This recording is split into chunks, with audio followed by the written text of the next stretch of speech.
The revolt of 1857, a watershed in India's colonial history, was more than just a sepoy mutiny. It was a powerful outburst against British rule, sparked by deep-rooted economic, political, and social grievances. So, what caused the revolt? Economic distress, heavy taxation, declining artisan livelihoods, and land confiscations made life miserable.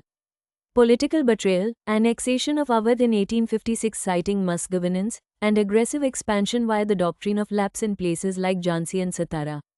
Social and religious interference, reforms like sati abolition, widow remarriage, women's education, and the activities of Christian missionaries created anxiety. Military discontent, the new Enfield rifles offended religious beliefs, while policies like the General Service Act and abolition of religious symbols in the army alienated Indian sepoys.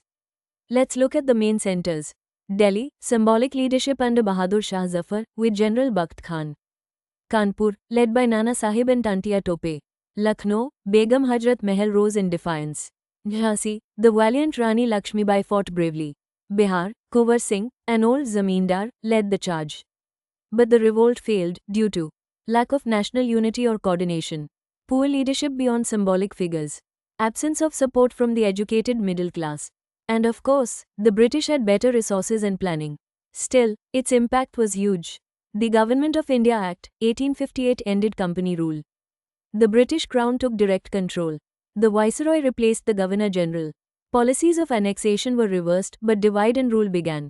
The Indian Army was reorganized, and Indian voices in governance slowly introduced. The revolt of 1857 may not have succeeded militarily, but it ignited the spirit of resistance, laying the foundation for India's freedom struggle.